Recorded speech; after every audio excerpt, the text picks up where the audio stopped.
बिस्मिल्लाहिर्रहमानिर्रहीम। वमा मुहम्मदुन इल्ला रसूल क़द ख़लत मिन क़ब्लिही रुसूल वक़ाल अल्लाहु तबारक व तआला इन्नका मय्यितुन व इन्नहुम मय्यितून। सदक़ल्लाहुल अलीयुल अज़ीम। जानकर मिन जुमले खासाने मैखाना मुझे, जानकर मिन जुमले खासाने मैखाना मुझे, मुद्दतों रोया करेंगे जाम पैमाना मुझे।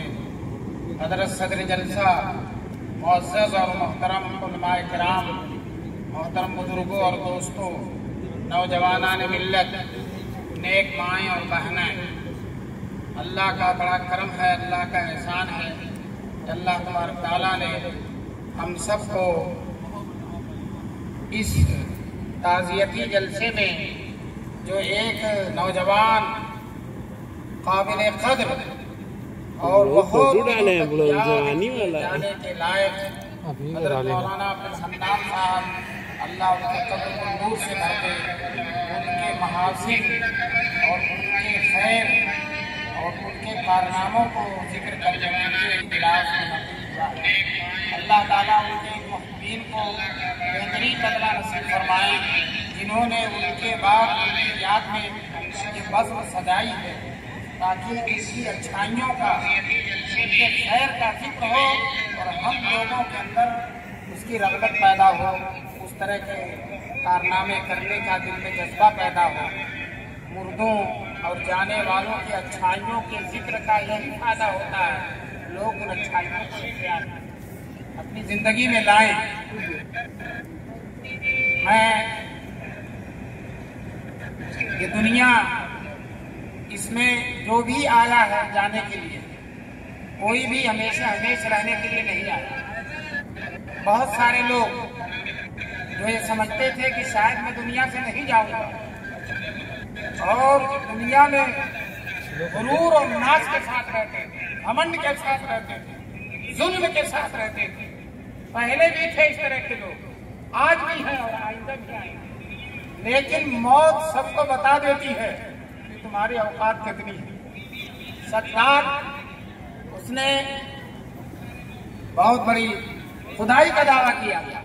लोगों ने कहा अगर तू खुदा है तो खुदा के पास जन्नत है, तेरे पास जन्नत कहाँ है?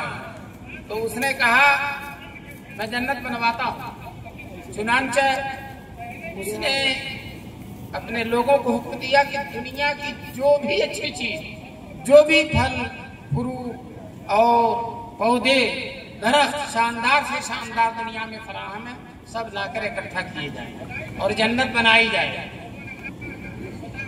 उसने ये भी अपने गुरूर में कह रखा था, जब तक मेरी जन्नत पूरी नहीं होगी, मुकम्मल नहीं होगी, मैं देखने नहीं जाऊंगा। जब बन जाएगी तब देखने जाऊंगा। खैर, दुनिया की सारी नेमतें लाकर इकट्ठा कर दी गई। जितना शानदार बना सकता था इंसान बना दिया गया। अब लोगों ने कहा चलो अपनी जन्नत देख लो, तो वो घोड़े पे बैठकर बड़े घमंड के साथ अपनी जन्नत देखने जा रहा था।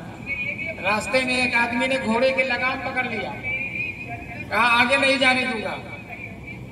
गुरूर में कहता तू कौन है, आगे क्यों नहीं जाने देगा? तो वो पकड़ने वाला कह रहा है मैं वो हूं कि जिसको पकड़ लेता हूँ छोड़ता नहीं, जिसको पकड़ लेता हूँ छोड़ता नहीं, मैं मलकुल मौत हूँ। उसने कहा बड़ी तमन्नाओं से जन्नत बनाया है, मुझे एक नजर देख लेने दो। कहा नहीं, यही आधा पैर अंदर है और आधा पैर बाहर है, तेरी जान निकाल ली जाएगी। दोस्तों, चाहे बड़े से बड़ा हो, अच्छे से अच्छा हो, खराब से खराब हो, सबको दुनिया छोड़कर जाना है। हजरत सुलेमान अलैहिस्सलाम पैगंबर थे और अल्लाह ताला ने बहुत बड़ी हुकूमत दी थी। अल्लाह ने खुद कहा है कि मैंने इतनी बड़ी हुकूमत दी थी, उनसे पहले किसी को मैंने इतनी बड़ी हुकूमत नहीं दी। इंसानों के साथ साथ जिन्नातों की भी जो है हुक्मरानी उनको मिली थी और जिन्नातों के भी बादशाह थे, जिन्नात भी उनका हुक्म मानते थे। एक दिन उन्होंने अल्लाह ताला से कहा बार इलाहा, आपकी सारी मखलूक की दावत करना चाहता हूं। जितने मखलूक है आपके सबकी मैं दावत करना चाहता हूँ। अल्लाह ताला ने कहा रज़्ज़ाक़ मैं हूं, तुम नहीं हो। सुलेमान अलैहिस्सलाम ने कहा आप ही रज़्ज़ाक़ हैं, आप ही के दिए हुए रिज़्क़ से मैं आपके बंदों की दावत करना चाहता हूँ, सारी मखलूक की। अल्लाह ताला ने कहा करके देखो, सुलेमान अलैहिस्सलाम ने जिन्नातों को बुलाया, बड़े बड़े पहाड़ों को काट कर हांडियां बनवाई और दुनिया में जितने भी गल्ले फराहम हो सकते थे सबको पकवाया। और जब खाना तैयार हो गया, जो सारी मखलूक के लिए था, इंसान, जिन्नात, जरीन, परीन, समुंदर की मखलूकात सबके लिए थे। सुलेमान अलैहिस्सलाम ने कहा बार इलाहा आपकी जितनी मखलूक है मुझे मालूम नहीं है कहाँ कहाँ है, आप ही हुक्म दीजिए आती जाए और खाती जाए। अल्लाह तबारक ताला ने समुंदर की एक मछली को हुक्म दिया, उछल कर आई और सारी दुनिया के लिए जो कुछ पकवाया था सब खा गई, तन्हा खा गई। और खाने के बाद मुंह खोल दिया। सुलेमान अलैहिस्सलाम के पास अब कुछ भी नहीं था कि उसे दे। अल्लाह ताला ने सुलेमान अलैहिस्सलाम से कहा सुलेमान ये मछली अपनी जगह पर रहती है और इसकी कई गुना रोजी वो खाती है और उसकी रोजी वहीं पहुंच जाती है, और आज ये सफर करके आई लेकिन इसका पेट नहीं भर सका। सुलेमान अलैहिस्सलाम ने कहा बार इलाहा रज़्ज़ाक़ आप ही। वो उनके बाप दाऊद अलैहिस्सलाम जब हुक्मरान थे उन्होंने मस्जिद अक्सा को बनाना शुरू किया। अभी मस्जिद मुकम्मल नहीं हुई थी, दाऊद अलैहिस्सलाम का इंतकाल हो गया। उन्होंने सुलेमान अलैहिस्सलाम को वसीयत किया कि जो है इस मस्जिद को बनवाना। सुलेमान अलैहिस्सलाम की हुकूमत 40 साल तक रही और मस्जिद बनवाते रहे। जिन्नात काम में लगे हुए, बड़े बड़े पहाड़ों को काट कर पत्थर लाते हैं जिन्नात और मस्जिद तामीर कर रहे हैं। उसी बीच में सुलेमान अलैहिस्सलाम के मरने का वक्त आ गया। अभी मस्जिद मुकम्मल नहीं हुई है और ये जिन्नात इतने शरीर हैं कि अगर सुलेमान अलैहिस्सलाम मर गए तो ये मस्जिद बनाएंगे नहीं, आधी अधूरी छोड़ के चले जाएंगे। सुलेमान अलैहिस्सलाम ने कहा बार इलाहा ये मस्जिद पूरी हो जाए। बात बता दो, हमारी तुम्हारी जान तो मलकुल मौत अचानक ले लेती, जब चाहे ले ले, हमें पता भी नहीं जान ले लेते। हम ठाट से सोए हुए हैं कि सुबह ये काम करना है और रात ही में मर जाते हैं। मलकुल मौत बताते नहीं, लेकिन पैगंबरों की खुसूसियत है कि मलकुल मौत उनको बता देते हैं कि आपकी जान निकालनी हुई। चुनांचे मूसा अलैहिस्सलाम के मरने का जब वक्त आया तो मलकुल मौत आए और कहने लगे आपकी जान निकालने आया। मूसा अलैहिस्सलाम बड़े जलाली थे, उन्होंने एक थप्पड़ मार दिया और मलकुल मौत की आंख निकल आई। वो अल्लाह के पास गए, कहने लगे बार इलाहा किस बंदे के पास भेजा उसने मेरी ये गत बनाई है। फिर अल्लाह ताला ने दोबारा मलकुल मौत को भेजा और कहा कि जाकर कह दो कि इस जानवर के सर पर हाथ मारो, पीठ पर जितने बाल हैं उतनी ज्यादा तुमको जिंदगी और दे दी जाएगी, लेकिन एक दिन मरना है। तो मूसा अलैहिस्सलाम ने कहा जब मरना है तो फिर आज ही मरना। चुनांचे उनकी रूह निकाल ली गई। यही हाल सुलेमान अलैहिस्सलाम का हुआ। मलकुल मौत ने आके बताया कि आपकी जान निकालनी है। अब सुलेमान अलैहिस्सलाम ने कहा अभी पीछे में मर जाता तो ये मस्जिद तामीर नहीं हो सकेगी। अल्लाह ताला ने कहा तुम लाठी टेक कर खड़े हो जाओ। सुलेमान अलैहिस्सलाम लाठी पर टेक लगा कर खड़े हो और उसी हालत में मर गए। मौत नहीं टली, मौत का जो वक्त था उसी वक्त पर आई। लन युअख्खिरल्लाहु नफ्सन इज़ा जाअ अजलुहा। लेकिन जिन्नात ये समझते रहे कि सुलेमान अलैहिस्सलाम खड़े निगरानी कर रहे हैं। वो मारे डर के सारा काम करते रहे यहाँ तक कि मस्जिद तामीर हो गई, मुकम्मल हो गई। और 1 साल तक सुलेमान अलैहिस्सलाम इसी तरह से लाठी पे टेक लगाए खड़े रहे। 1 साल के बाद दीमकों ने लाठी को चाट दिया नीचे से और लाठी गिर गई। उसी के सहारे सुलेमान अलैहिस्सलाम नहीं खड़े थे, वो भी गिर गए। फलम्मा खर्रा तबय्यनतिल जिन्नु अल्लाह कानू यालमुनल गैब मा लबिसू फिल अज़ाबिल मुहीन। जब सुलेमान अलैहिस्सलाम गिर गए तब जिन्नातों को मालूम हुआ और आकर लाठी को देखा, अंदाजा लगाया कि 1 साल पहले मरे हुए। और जिन्नात ये दावा करते थे कि हम लोग गैब जानते हैं। अल्लाह ताला ने बता दिया गैब तुम नहीं जानते हो, अल्लाह ही जानता, अल्लाह के अलावा कोई नहीं जानता था। जिन्नात कहते थे कि अगर हम गैब जानते जैसा कि हमारा दावा था, माल अभी सुफिल अदाबिल मुहीन, तो दर्दनाक अदाब में हम मुब्तला न हो। दोस्तों, मैंने चंद वाकयात इसलिए सुनाए कि मौत एक ऐसी हकीकत है जिससे किसी को मफर नहीं है, चाहे वो बड़े से बड़ा आदमी हो, छोटे से छोटा आदमी हो। जब मौत का वक्त आ जाता है तो उसको इस दुनिया को छोड़कर जाना पड़ता है। चनाचा किसी शायर ने कहा है, चले जाओगे खाली हाथ जबकि हुक्म दावर हो, फकत एक कब्र का गोशा न तकिया हो न बिस्तर हो। सबको जाना है, एक ऐसी हकीकत है जिस हकीकत का कोई इनकार नहीं कर सकता। हमारे दोस्त हजरत मौलाना अब्दुल हन्नान साहब, अल्लाह उनके कब्र को नूर से भर दे, उन्होंने ऐसी प्यारी जिंदगी गुजारी, ऐसी अच्छी जिंदगी गुजारी कि उनके घर वाले भी उनके खुश हैं, मोहल्ले वाले भी खुश हैं, शहर वाले भी खुश हैं, और मुल्क में जहां जहां उनके जानने वाले हैं, सारे जानने वाले उनकी जिंदगी से खुश हैं। बहुत प्यारी जिंदगी, सुन्नत के मुताबिक जिंदगी, मोमिनाना जिंदगी गुजार कर वो गए। हदीस में रसूल पाक सल्लल्लाहु अलैहि वसल्लम फरमाते हैं, खैरुन नास मन यनफउन नास, बेहतरीन आदमी वो है जो लोगों के लिए नफा बख्श हो। माशाअल्लाह मौलाना की जिंदगी इस हदीस का नमूना थी। वो जिस तरह से अपने वालिद को खुश रखते थे, वालिदा को खुश रखते थे, घर वालों को खुश रखते थे, उसी तरह से मोहल्ले वालों को भी खुश रखते थे, आसपास के लोगों को भी खुश रखते थे। उनके इंतकाल के दिन मर्द तो मर्द, इतनी औरतें आई हुई थी कि वही हाथा भरा हुआ। उनकी मकबूलियत, उनके कारनामों का असर, उनकी खिदमत का असर सारे लोगों को अपने बेटे की तरह समझते थे। सारे लोग उनको अपनी नजर का नूर समझते थे। मोहल्ले में कोई गमी हो, कोई शादी हो, घर वालों को जितनी फिक्र होती थी उतनी मौलाना अब्दुल हन्नान को भी फिक्र होती थी। लोग कहते थे हमारा ये शादी का मसला है, तकरीब का मसला है या गम का मसला है, मौलाना अब्दुल हन्नान फौरन मौजूद होते थे। शादी है, खाना कहाँ पक रहा है, कैसे खिलाया जाएगा, इस तक में शरीक होते थे। किसी की मैयत हो गई, मौत हो गई, दुनिया से चला गया, फौरन कब्रिस्तान में जाते, जगह कब्र नपवाते और जो भी कफन दफन का इंतजाम होता उसमें शरीक होते। दोस्तों, ऐसा इंसान जो लोगों की जरूरतों में काम आता है, लोगों के मुसीबतों में हाथ बटाता है, दोस्तों वो इंसान ऐसा इंसान है। हमारे हुजूर की सिफत उसके अंदर है।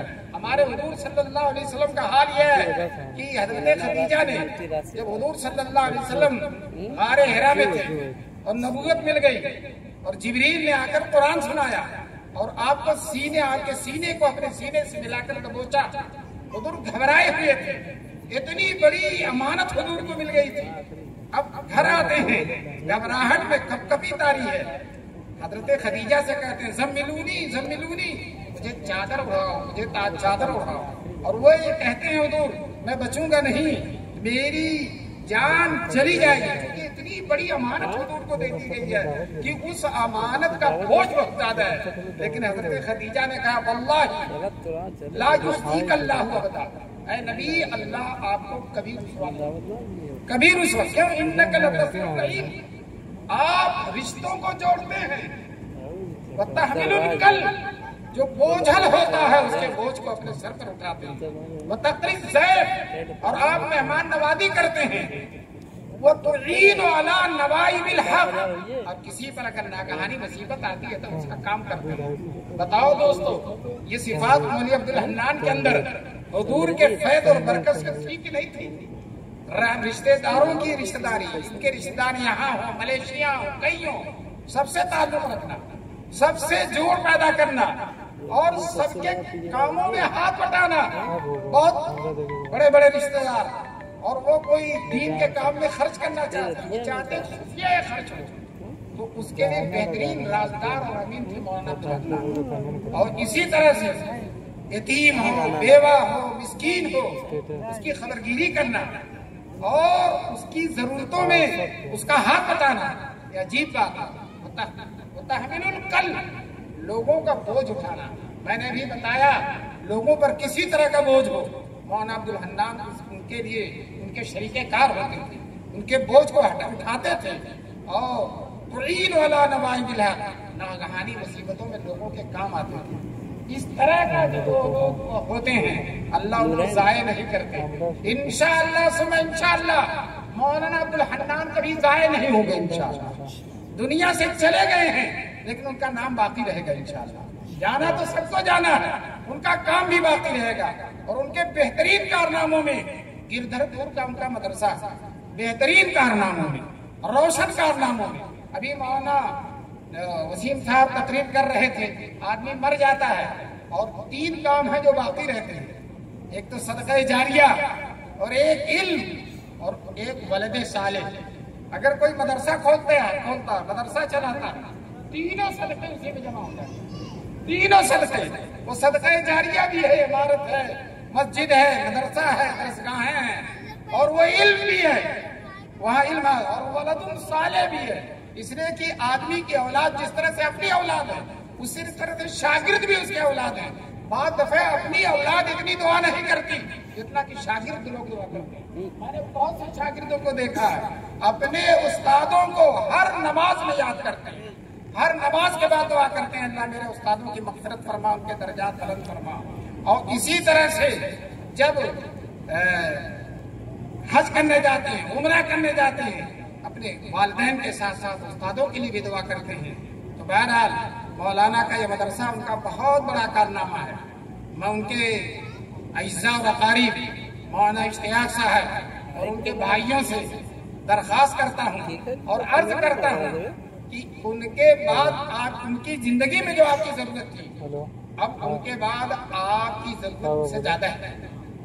आप पूरा ताउन करें और ये समझें कि ये मदरसा सिर्फ मौलाना अब्दुल हन्नान का नहीं है, ये रसूल पाक सल्लल्लाहु अलैहि वसल्लम का मदरसा है। हुजूर के इल्म की तालीम वहाँ हो रही है। इस मदरसे पर किसी तरह से सवाल नहीं आना चाहिए और मदरसे का कोई काम रुकना नहीं चाहिए। आप हजरात अज़्म मुसम्मम करें कि इंशाअल्लाह इस मदरसे को इसी तरह से, बल्कि उसकी अच्छी तरह से इसको चलाएंगे। मौलाना अब्दुल हन्नान रहे या न रहे, अल्लाह ताला उनके मदरसे को बाकी रखेगा इंशाअल्लाह, और मदरसा चलता रहेगा, फलता फूलता रहेगा। और इंशाअल्लाह एक दिन ये कैफियत हो। हम लोग जब जौनपुर में पढ़ते थे जामे हुसैनिया में, तो गिरधरपुर जाते थे, कोई न मदरसा न कोई मकतब। और आज मौलाना अब्दुल हन्नान ने वहाँ मदरसा खोलकर इल्म की एक लहर दौड़ा दी, इल्म का एक नूर फैला दिया। कई लड़के वहाँ के कासमी बनकर आ गए हैं और जो है दीन की खिदमत अंजाम दे रहे हैं। और माशाअल्लाह दूर दराज के बच्चे उस गिरधरपुर में सिर्फ भायला पीने लोग जाते हैं, वो पीने जाते थे, और आज इल्म का जाम नोश करने जा रहे हैं। इल्म का वहां से नूर जारी है, इल्म का दरिया जारी है, और इंशाअल्लाह ये दरिया क़यामत तक जारी रहेगा। मैं उनके वालिदैन से ताज़ियत करता हूँ, ताज़ियत मसनूना करता हूँ, और उनके सामने वो हदीस पेश करता हूँ जो रसूल पाक सल्लल्लाहु अलैहि वसल्लम ने अपनी नवासे हजरत ज़ैनब के साहबजादे जो छोटी उम्र में मर गए थे, जब वो बीमार हुए, हालत उनकी ज्यादा खराब हुई, तो हजरत ज़ैनब ने रसूल पाक सल्लल्लाहु अलैहि वसल्लम की खिदमत में आदमी भेजा कि अब्बा आ जाएं और नवासे को देख जाएं, दुआ कर दें इसके लिए। हुजूर सल्लल्लाहु अलैहि वसल्लम ज्यादा मसरूफ थे और दीन का कोई अहम काम था, सारे सहाबा इकट्ठा थे, इसलिए हुजूर ने कहलवा भेजा कि सलाम कहो मेरा ज़ैनब को, मेरी बेटी को, और कह दो इन्ना लिल्लाहि मा अखज़ व मा आता, अल्लाह ही के लिए वो है जो अल्लाह ने दिया है, और जो अल्लाह ने दिया था, जो बेटा दिया था वो भी अल्लाह का है, और जब बेटे को अल्लाह ने ले लिया या लेना चाह रहे तो भी अल्लाह का है। जिस तरह से लेने में हम खुश थे, अल्लाह देने में हम खुश थे कि अल्लाह ने बेटा दिया, तो उसी तरह से लेने में भी हम खुश होना चाहिए कि अल्लाह की अमानत थी, अल्लाह ने आफियत के साथ ले लिया। वो कुल्लुन भी अजल मुसम्मा, और हर इंसान का वक्त मुतय्यन है, कोई नबी नहीं बचा सकता। नबी का नवासा चनाते जब ज़ैनब ने दोबारा रज़ी अल्लाह तआला अन्हा ने दोबारा कसम देकर भिजवाया, बेटियों को अपने बाप पर नाज होता है, बेटियों को अपने बाप पर नाज होता है। हजरत ज़ैनब ने कसम देकर भिजवाया कि अब्बा आ ही जाइए, खुदा की कसम आ जाइए। तो बेटी क्या ये इसरार पर हुजूर सल्लल्लाहु अलैहि वसल्लम आए, आपके साथ हजरत साद इब्न उबादा थे, मुआद इब्न जबल थे, उबई इब्न काब थे, ज़ैद इब्न साबित थे और बहुत से सहाबा थे, सब आए। और हुजूर ने अपने नवासे को गोद में ले लिया और उसकी रूह जा रही है, निकल जा रही है। दोस्तों देखो, नबी के बस में भी नहीं है कि किसी की रूह निकलने वाली रोक दे, नबी के बस में। हुजूर की आंखों में आंसू आ गया, मेरा लाडला नवासा, बड़ी बेटी का साहबजादा जा रहा है दुनिया से, आंखों से आंसू भरा है। साद इब्न उबादा कहते हैं, मा हादा या रसूल अल्लाह, ऐ अल्लाह के रसूल आप क्या आंसू बह रहा?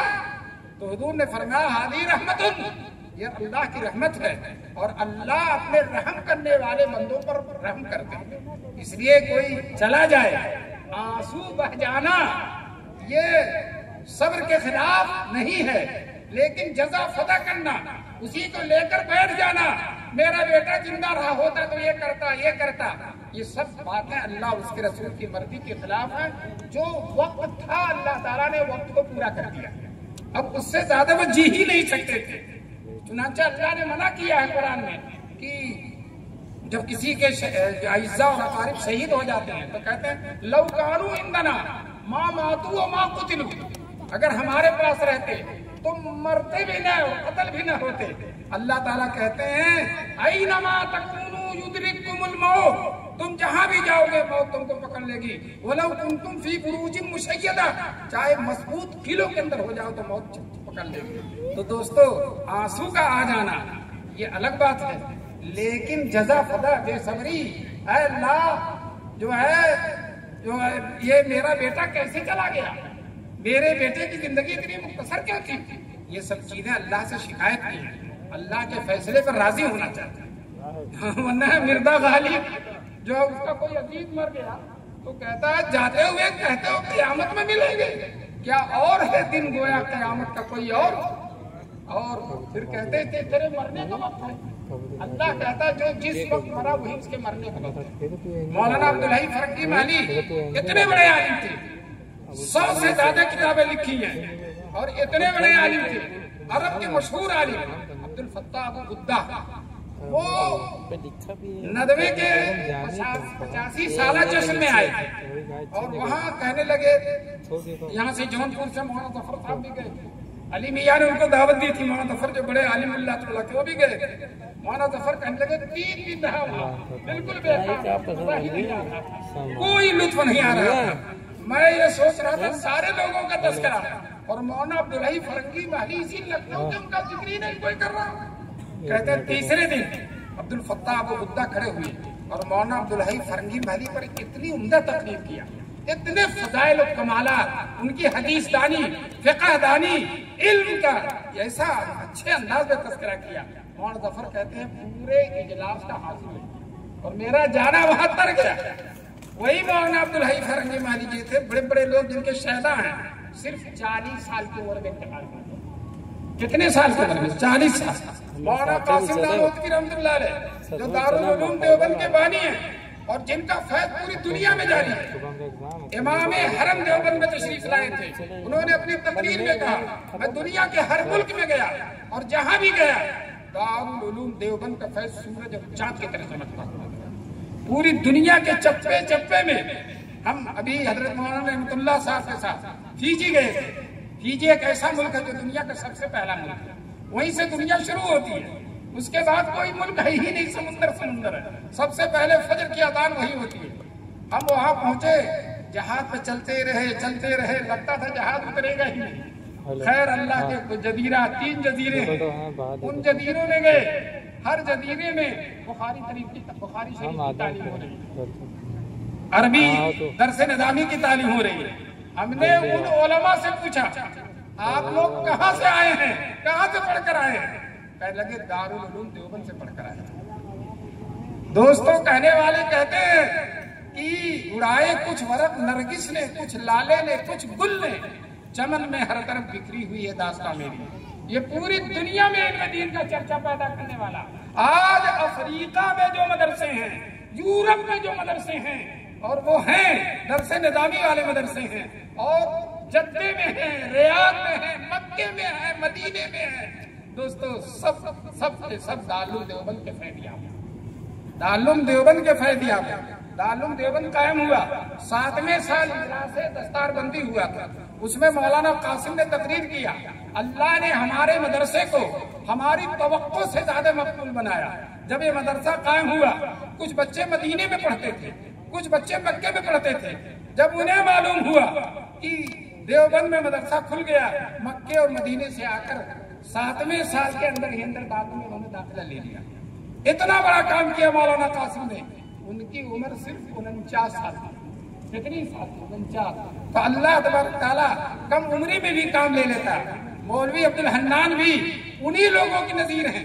थोड़ी सी उम्र में अल्लाह ने अच्छा काम दिया और बहुत सारे लोग उनकी बरकत से हाफिज हो गए, आलिम हो गए, कारी हो गए, दीन के दाई बन गए, सिपाही बन गए और दीन की खिदमत करने वाले बन गए।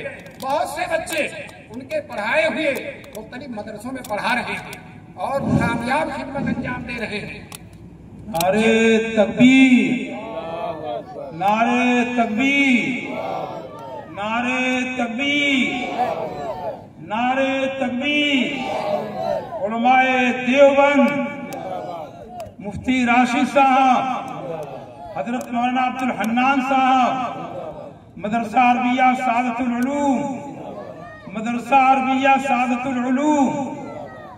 नारे तकबीर, नारे तकबीर।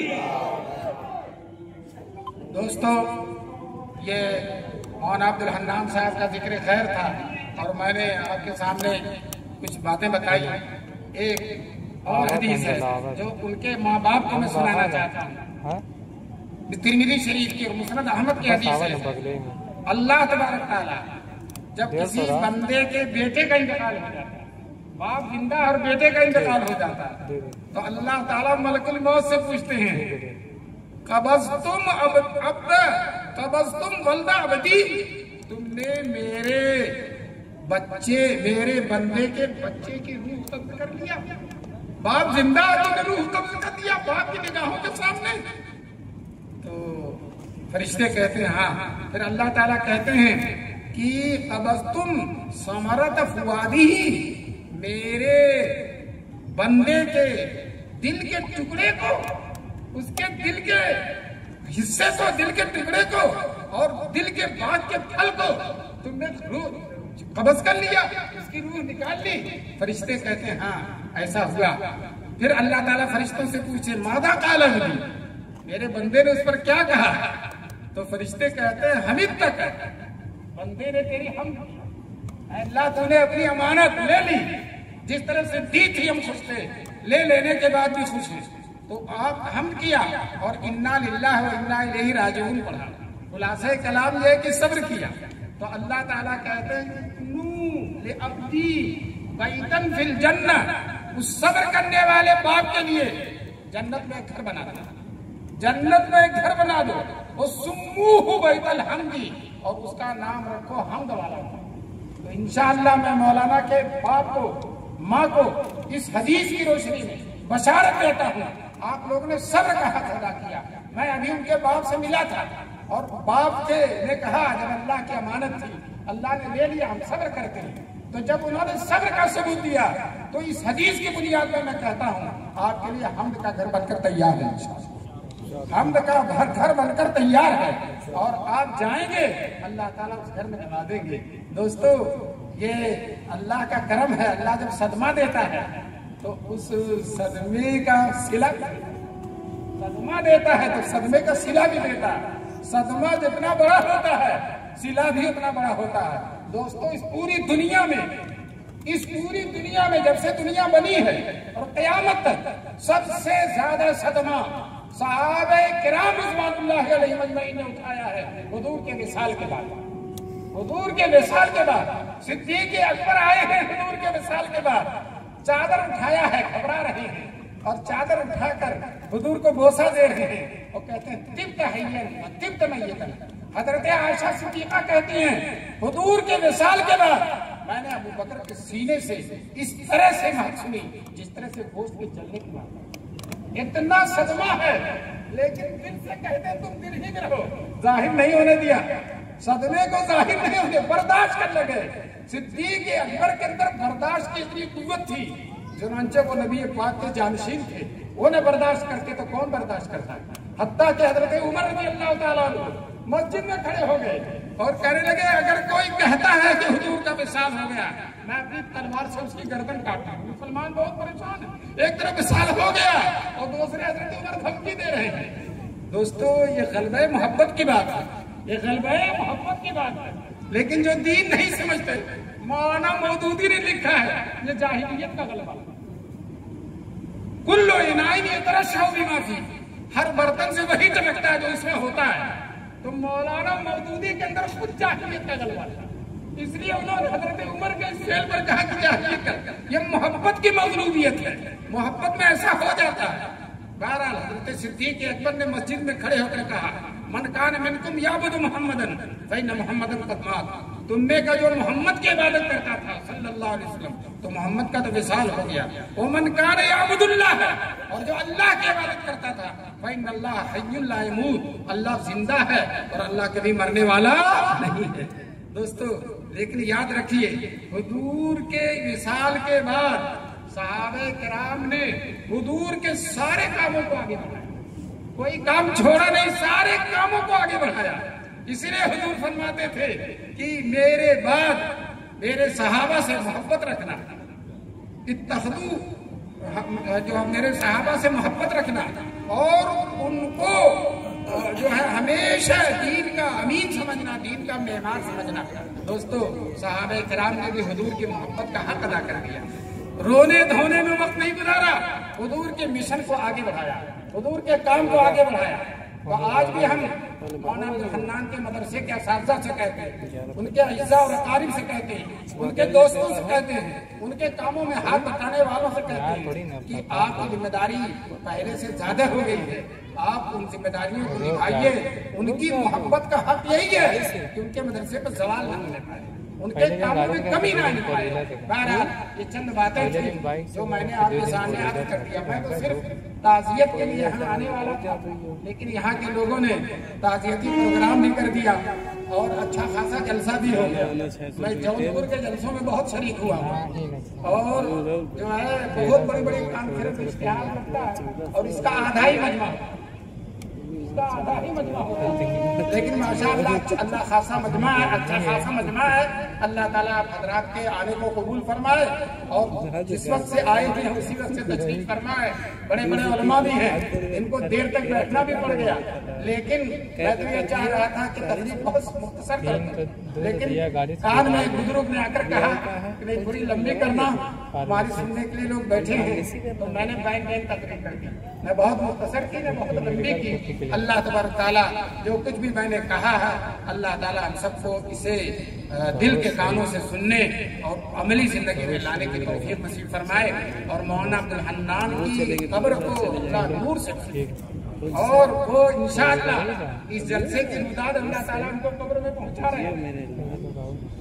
जी, मोमिन को हर चीज की खबर होती है। दफन करने वाला अभी दफन करके जाता है और उनके जूतों की आवाज मैयत सुनता रहता, तब तक फरिश्ते आ जाते हैं। तो इससे पता चला कि मैयत जूतों की आवाज सुनता है तो माइक की आवाज क्यों नहीं सुनेगा। जब जूतों की आवाज सुनता है तो माइक की आवाज क्यों नहीं सुनेगा।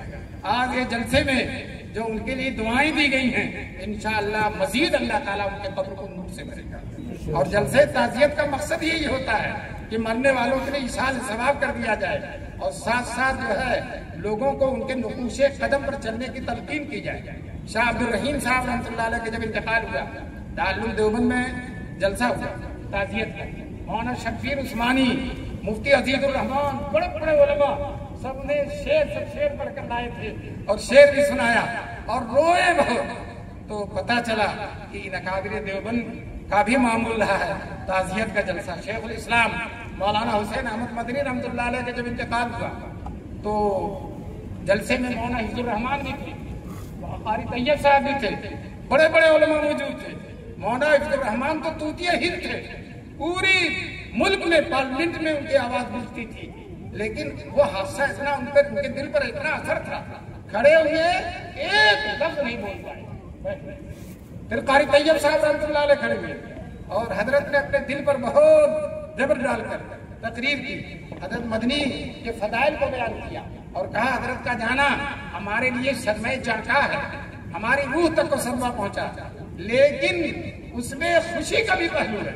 खुशी का पहलू यह है कि दारुल उलूम देवबंद के रूहानी मुहाफिजीन में एक का इजाफा हो गया, रूहानी मुहाफिजीन में एक का इजाफा हो गया। पता चला हुजूर की बरकत से हुजूर की उम्मत के उलमा जब तक रहते हैं जिस्मानी खिदमत करते हैं और जब चले जाते हैं तो रूहानी खिदमत करते हैं। जब चले जाते हैं तो रूहानी खिदमत करते हैं, उनकी रूहानियत काम आती है। आज मदारिस में खासतौर से दारुल देवबंद में इतने मसाइल हैं कि बज़ाहिर है इन मसाइल में मदरसे का चलना दुश्वार है, लेकिन गैर सरकार ऐसी मदद करता है जिसमें मौजूदा बुजुर्गों का तसल्लुफ़ है और गुज़श्ता बुजुर्गों का भी तसल्लुफ़ है। बल्कि एक शायर आए थे ताजुद्दीन अशर, यहाँ के थे, बनारस के थे, बहुत बड़े शायर थे।